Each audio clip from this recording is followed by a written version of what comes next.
Hi guys and welcome back to Auto clip.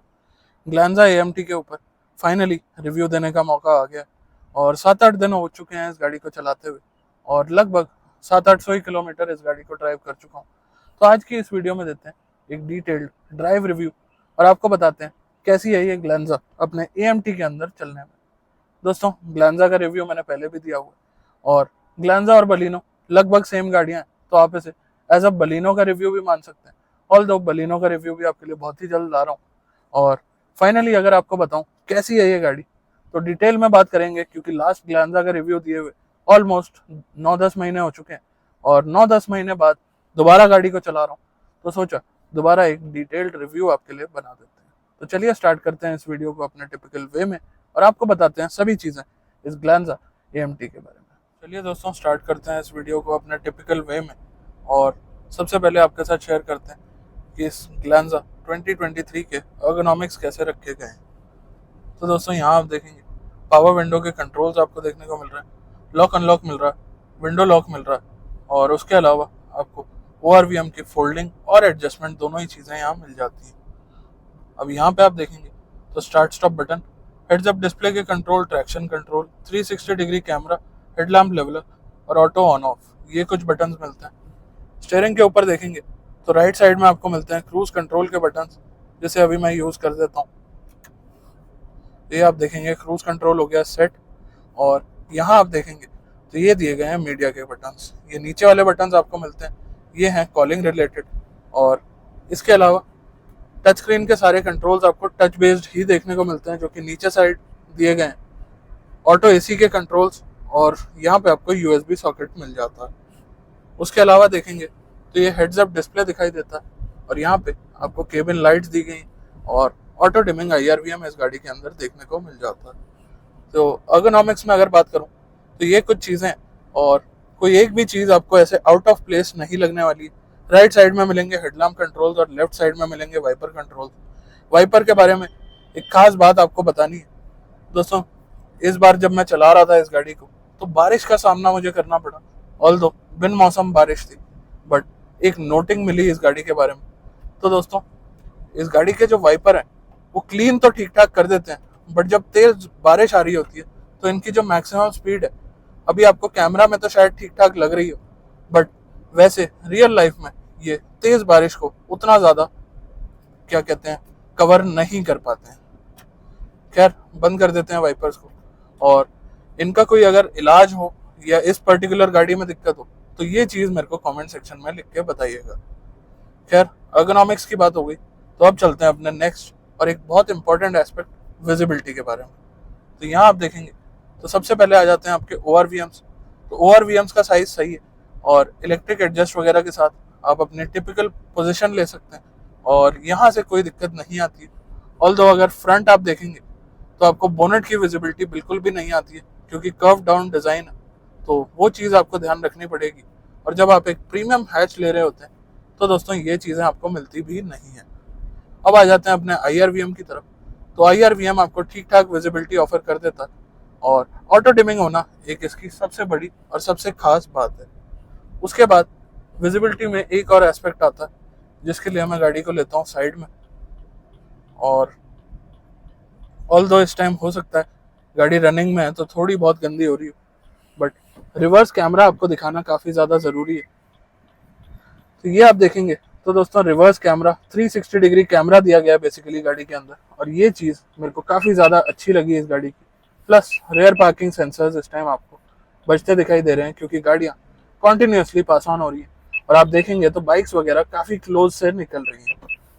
बाकी जैसे ही drive gear डाल दिया मैंने तो आप देखेंगे कि फ्रंट का कैमरा इस टाइम मेरे को शोकेस किया जा रहा है। तो 360 डिग्री कैमरा वाकई आपके काफ़ी ज़्यादा काम आता है और आपको अच्छा लगने वाला है। अब आ जाते हैं इसकी और डिटेल्स की तरफ और अब आपको बताने वाले हैं ड्राइविंग रिलेटेड चीज़ों के बारे में। तो सबसे पहले तो आ जाते हैं इन सीट्स के ऊपर। तो काफ़ी अच्छी बोल्स्टरिंग आपको देखने को मिलती है और यहाँ अगर आप देख पा रहे हो तो अंडर थाई सपोर्ट गाड़ी के अंदर काफ़ी ज़्यादा अच्छी है। तो कंफर्ट के बारे में मेरे को यहाँ पे कोई परेशानी नहीं है। ऑल्दो एक हैचबैक गाड़ी है, एक प्रीमियम हैचबैक गाड़ी है, तो लोग SUV को ज़्यादा कंफर्टेबल समझते हैं। तो दोस्तों सीट्स का कंफर्ट अलग होता है और गाड़ी का ओवरऑल कंफर्ट अलग होता है। और ये भी नहीं है कि हैचबैक्स अनकंफर्टेबल होती हैं। खैर, अब हमने कंफर्ट की बात कर ली है, तो आ जाते हैं सीट्स की और स्टीयरिंग की एडजस्टमेंट के ऊपर। तो दोस्तों, टिपिकल एडजस्टमेंट है और आपको आपकी टिपिकल ड्राइविंग पोजीशन लेने में कोई परेशानी नहीं आने वाली है और आपको एक अच्छी ड्राइविंग पोजीशन मिल जाने वाली है। अब जहाँ पोजीशन की बात आ रही है, तो दोस्तों हेड्स अप डिस्प्ले, हालांकि आपने टॉप मॉडल ख़रीद के इसके लिए स्पेसिफिकली पे करा है, बट ये कहीं ना कहीं एक और एडिशनल हिंड्रेंस बनता है विजिबिलिटी के अंदर। तो इस चीज़ को अगर आप चाहें तो HUD के बटन को लॉन्ग प्रेस करके इसे बंद कर सकते हैं, जैसे मैंने अभी कर दिया है। और उसके अलावा अब चलते हैं ड्राइविंग के और इम्पॉर्टेंट और मेजर पार्ट्स की तरफ, जो कि है अपना इंजन। तो इंजन पे आएंगे तो दोस्तों इंजन स्पेसिफिकेशंस की तरफ चलते हैं। इंजन की स्पेसिफिकेशन है 1.2 लीटर या K12 इंजन मारुति इसके अंदर देता है।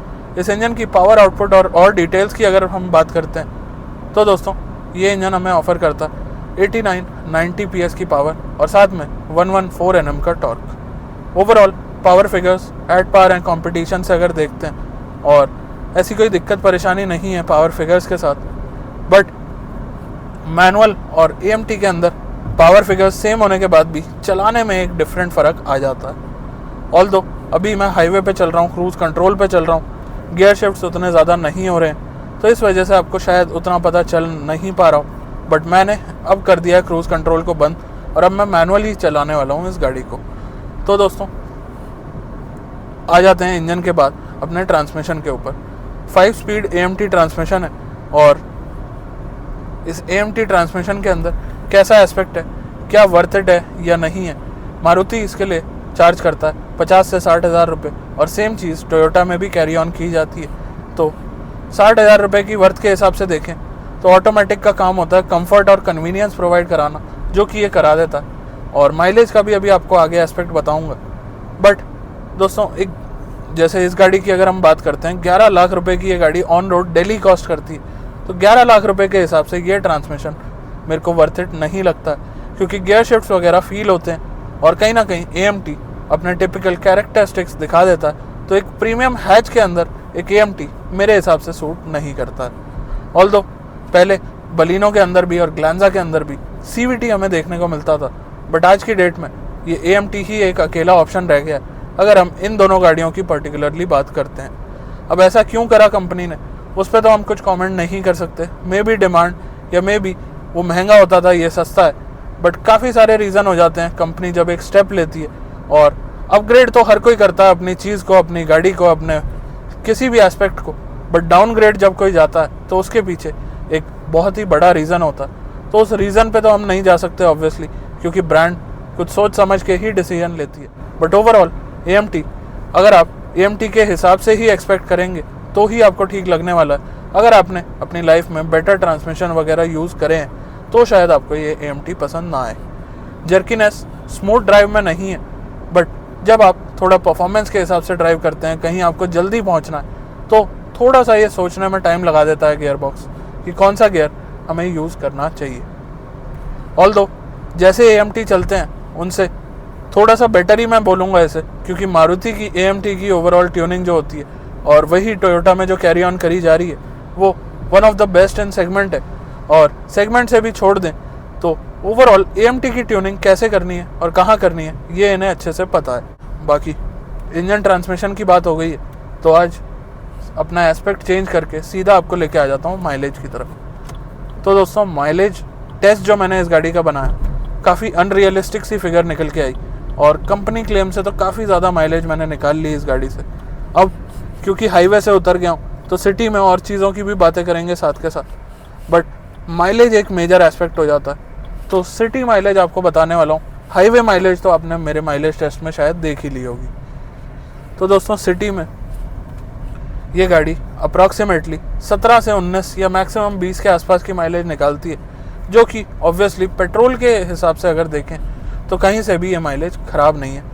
और ओवरऑल माइलेज से मैं डिससेटिस्फाइड बिल्कुल नहीं हूँ। बाकी हाईवे वाली माइलेज को आप सिटी वाली माइलेज से नहीं कंपेयर कर सकते। तो इस वीडियो से मैंने ये और शुरू कर दिया कि आपको एक सिटी माइलेज एस्पेक्ट अपने रिव्यूज़ के अंदर स्पेसिफिकली मेंशन करके बता दिया करूँगा। हालांकि मैं पहले भी फिगर्स बता दिया करता था, बट अब से स्पेशल मेंशन करेंगे कि सिटी में कितनी माइलेज ये गाड़ी दे पाती है।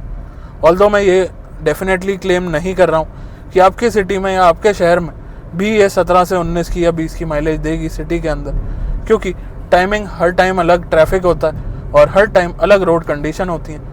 ऐसा नहीं है कि ये गाड़ी 17 से नीचे की माइलेज दे ही नहीं सकती। तो दोस्तों उन सब चीज़ों को छोड़ देते हैं, बट मैं अपने हिसाब से अगर आपको बताऊँ तो मेरी जो सिटी ड्राइव रही है, क्योंकि मैंने आपको शायद पहले भी ये बात बोली थी कि 700-800 किलोमीटर गाड़ी चलाने में ये किसी भी तरह से पॉसिबल नहीं है कि आप सिर्फ हाईवे पे गाड़ी चलाएं। तो मैंने भी जो सिटी में ट्रैवल करा उसमें मेरे को ये फिगर्स देखने को मिली थी। अब दोस्तों दोबारा से एंगल चेंज कर दिया और कुछ और चीज़ें आपको दिखानी है, बतानी है, समझानी है। तो हेड्स अप डिस्प्ले को वापस खोल देते हैं, क्योंकि इस एंगल से शायद आपको हेड्स अप डिस्प्ले की भी विजिबिलिटी मिल पाए। ऑल्दो ये ओपन होता है लॉन्ग प्रेस के बाद। खैर उस चीज़ को छोड़ते हैं और हेड्स अप डिस्प्ले की अभी आगे बात करेंगे। स्टीयरिंग के ऊपर आ जाते हैं। तो दोस्तों टॉप मॉडल है तो ऑब्वियसली लेदर रैप्ड है, दोनों तरफ कंट्रोल्स दिए गए और एक गुड टू होल्ड फीलिंग है, पियानो ब्लैक का टच है इसमें। बट स्टीयरिंग का रिस्पॉन्स कैसा है? तो दोस्तों काफ़ी अच्छा रिस्पॉन्स लगा मेरे को। हाईवे पे एक अच्छा रिस्पॉन्स, एक अच्छा फीडबैक प्रोवाइड कराता है, और सिटी में या पार्किंग वगैरह में, अपनी कॉलोनीज़ वगैरह में जब आप गाड़ी को लेके जाते हैं तो वहाँ पे भी ये आपको किसी भी तरह से निराश नहीं करता है। तो ओवरऑल स्टीयरिंग के बारे में मैं काफ़ी खुश हूँ, और स्टीयरिंग कहीं ना कहीं एक रिस्पॉन्सिव स्टीयरिंग होना ही चाहिए हर गाड़ी के अंदर। अब स्टीयरिंग की बात हो गई है तो वापस से आ जाते हैं अपने फीचर्स की तरफ। तो फीचर्स में कोई ड्राइव मोड्स वगैरह इस गाड़ी के अंदर आपको ऑफ़र नहीं किए जाते हैं, और ड्राइव मोड्स की ज़रूरत भी नहीं है। AMT ट्रांसमिशन है, कहीं ना कहीं मैनुअल से देखें तो पावर को थोड़ा बहुत लिमिट करता ही है, और इसमें भी अगर ड्राइव मोड्स डाल दिए जैसे कुछ गिमिकी कंपनीज डालती हैं तो और ज़्यादा पावर लिमिट होगी और उस चीज़ का कोई फ़ायदा नहीं है। तो ये चीज़ टोयोटा को अच्छे से पता है, और सिर्फ टोयोटा काम करता है प्रैक्टिकल चीज़ों के ऊपर। तो प्रैक्टिकल फीचर्स आपको इस गाड़ी के अंदर सारे देखने को मिल जाते हैं। उसके बाद आ जाते हैं नेक्स्ट एस्पेक्ट की तरफ। तो फीचर्स में मैंने आपको बता दिया ड्राइव मोड्स नहीं है, बट इस गियर बॉक्स के अंदर एक मोड दिया गया जो कि ऑब्वियसली देना ही चाहिए, जो कि है अपना मैनुअल मोड। तो मैनुअल मोड के अंदर ठीक ठाक सपोर्ट करती है गाड़ी अपने इंजन को, और वो किसी भी तरह से परेशान नहीं करता है। उसके अलावा बात करते हैं हम तो दोस्तों सस्पेंशन सेटअप। अब आपने देखा थोड़ी बहुत आपको आवाज़ आई होगी, थोड़ा कैमरा हिला होगा, क्योंकि मैं ज़्यादा स्पीड में था और ब्रेकर आ गए थे। बट स्टिल अगर एक नॉर्मल हैचबैक के हिसाब से देखें तो काफ़ी अच्छा इसने परफॉर्म करा। और ओवरऑल अगर आपको एक वर्डिक्ट के हिसाब से बताऊं तो दोस्तों सस्पेंशन सेटअप से कोई शिकायत नहीं है, और एक SUV जितनी आर्टिकुलेशन तो डेफिनेटली एक हैचबैक में नहीं होती है, बट जो रिस्पॉन्स इसके सस्पेंशन में डाला गया है और जो चीज़ें दी गई हैं उनसे मैं काफ़ी ज़्यादा सेटिस्फाइड हूँ। और एक और बात जो मैंने नोट करी, Hyundai की कार्स में जनरली आपको सस्पेंशन के ऊपर जो गैप होता है वो कम देखने को मिलता है, और मारुति की कार्स में ज़्यादा देखने को मिलता है। तो उस गैप का तो कोई ऐसे खास फ़ायदा नहीं है, ऑल्दो मैं ये बोलूँगा कि गाड़ी थोड़ी सी और ज़रूर लगती है वो गैप होने की वजह से। बट अगर आप टायर वगैरह अपसाइज़ कराना चाहते हैं या और बड़े साइज़ के अलॉयज़ डलवाना चाहते हैं तो वो चीज़ आपके फेवर में रहने वाली है। खैर ये काफ़ी डिफरेंट एस्पेक्ट हो गया, बट सोचा आपको बता ही दूँ। उसके बाद नेक्स्ट एस्पेक्ट आ जाता है अपना ग्राउंड क्लियरेंस। बाकी आप नोट कर सकते हैं, अब कंफर्टेबली मैं स्पीड ब्रेकर को जब कम स्पीड में निकालूंगा तो किसी भी तरह की जर्कीनेस वगैरह यहाँ पे नहीं आएगी। और गियर बॉक्स कभी कभी ऐसा होता है कि कंफ्यूज हो जाता है आपके थ्रॉटल इनपुट से एक गियरिंग रेशियो आपको प्रोवाइड कराने में। ऑल्दो ये सब टाइम नहीं होता है, बट कभी कभी ऐसा ज़रूर हो जाता है। तो हम आ रहे थे ग्राउंड क्लियरेंस के ऊपर। 170 mm की ग्राउंड क्लियरेंस है, और overall ground clearance on paper किसी भी तरह से कम नहीं है। मैंने इसे भी ड्राइव करा, मैंने बलिनो को भी ड्राइव करा, और मैंने i20 को भी ड्राइव करा। तो लगभग जो फिगर्स ऑफर करी जाती हैं वो यही फिगर्स हैं। बट ग्लैंजा के अंदर मैंने थोड़ा सा नोट करा कि बम्पर का जो लिप पार्ट दिया गया है, लोअर लिप जैसे बोलते हैं, वो काफ़ी ज़्यादा नीचे है, और वो कहीं कहीं जगह कुछ जगह टच कर जाता है। ऑल्दो वो जो नीचे लिप दिया जाता है वो काफ़ी ज़्यादा फ्लेक्सिबल होता है, तो उससे कोई भी चीज़ आपके गाड़ी के अंदर डैमेज नहीं होती है, बट कहीं ना कहीं वो चीज़ टच होती है। और मतलब हर ओनर ज़रूरी नहीं है ऐसा हो, बट मुझे नहीं पसंद कि मेरी गाड़ी में कोई चीज़ टच भी होनी चाहिए। तो ये चीज़ थोड़ी सी ध्यान देने वाली है, और ये चीज़ बलिनो के अंदर नहीं है। तो यहाँ पे थोड़ा सा ध्यान देने वाली चीज़ है। अब एग्जैक्टली मैं आपको अंदर बैठ के ये नहीं बोल सकता हूँ कि लिप ही टच हो रहा है कि बम्पर टच हो रहा है, बट बम्पर पर डैमेजेस के निशान मेरे को कोई खास नहीं दिखाई दिए, तो मैं एक्सपेक्ट कर रहा हूँ कि लिप ही टच हो रहा होगा। अब वो लिप बलिनो के अंदर क्यों नहीं टच होता है या क्यों नहीं आता है, ये चीज़ आप कमेंट सेक्शन में लिख सकते हैं अगर आप में से किसी को आइडिया हो। अब स्टीयरिंग की बात हो गई, सस्पेंशन की बात हो गई, कंफर्ट की बात हो गई, माइलेज की बात हो गई, तो चलते हैं अपने कुछ और पॉइंट्स की तरफ और वहाँ बताते हैं आपको और डिटेल्स। बाकी दोस्तों इसके अंदर एक और चीज़ ऐड ऑन हो गई है जो कि अब बेस मॉडल से आती है। यहाँ अगर आप ए का सिंबल देख पा रहे हो तो ये ऑटो ऑन ऑफ का जो सिस्टम है ये इसके अंदर दिया गया, जो कि रेड लाइट वगैरह पे और कहीं अगर आप रुक जाते हैं तो वहाँ पे आपका फ्यूल सेव करता है। ऑल्दो एसी वगैरह कट हो जाता है और 1 मिनट के अंदर ये गाड़ी को आपकी वापस स्टार्ट भी कर देता है। और स्टिल अगर आपको गर्मी लग रही है तो आप एक बार पैर हटा के छोड़ेंगे अपनी ब्रेक से तो गाड़ी वापस स्टार्ट हो जाने वाली है। ये फीचर मुझे तो उतना पर्सनली पसंद नहीं है, बट आप अपने हिसाब से देख सकते हैं आपको कैसा लगता है। और हमें जाना है राइट, तो टर्निंग रेडियस भी आपको बता देते हैं। बाकी ये लर्निंग वाले लोगों से दूर ही रहा करिए, इन्हें पता नहीं होता कहाँ जाना है, कैसे जाना है और कहाँ खड़े होना। तो टर्निंग रेडियस की हम बात कर रहे थे, तो सिटी में गाड़ी को टर्न करना या पार्क वगैरह करने में कोई दिक्कत नहीं आती है और टर्निंग रेडियस भी ठीक ठाक है गाड़ी का। कुछ एस्पेक्ट्स बताने आपको रह गए थे, तो वो है हैंडलिंग कैसी है गाड़ी की। तो दोस्तों हैंडलिंग ठीक ठाक है और कोई ऐसी खास बड़ी शिकायत नहीं है मुझे हैंडलिंग से। और हाई स्पीड स्टेबिलिटी की अगर बात करें तो 100-120 तक तो गाड़ी रहती है ठीक, जो कि परमिसिबल लिमिट्स हैं इंडिया के अंदर। बट अगर आप 120 प्लस जाते हैं तो उतनी ज़्यादा स्टेबल ये नहीं रहती है। अब ये हो सकता है वेट वगैरह की वजह से भी हो, क्योंकि बिल्ड क्वालिटी और वेट आप जानते हैं इन गाड़ियों का, तो उस पर मैं ज़्यादा कमेंट नहीं करना चाहूँगा। प्लस सेफ्टी की बात आई गई है तो आपको बता देता हूँ, सेफ्टी में काफ़ी सारे फीचर्स हैं और टॉप मॉडल वगैरह के अंदर तो आपको 6 एयरबैग्स वगैरह भी देखने को मिलते हैं। तो अब एक्टिव और पैसिव सेफ्टी में से आप अपने हिसाब से देख सकते हैं। प्लस जो सेफ गाड़ियाँ आती हैं वो आपको एनीवे इतनी माइलेज नहीं दे पाती हैं, तो माइलेज ज़्यादा ज़रूरी है या सेफ्टी, ये चीज़ भी आपको अपने लिए खुद ही चुननी पड़ेगी। उसके अलावा अब बात रह गई है ब्रेकिंग की।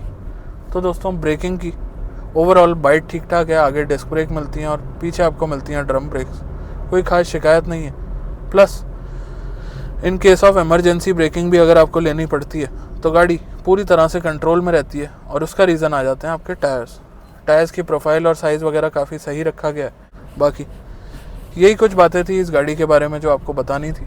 ओवरऑल आपका अगर कोई डाउट रह गया हो तो कमेंट सेक्शन खुला है, और किसी और गाड़ी के बारे में कोई और चीज़ जाननी हो तो भी आप कमेंट करके मुझे पूछ सकते हैं। बाकी मिलते हैं बहुत जल्द एक नई वीडियो के साथ, तब तक के लिए धन्यवाद।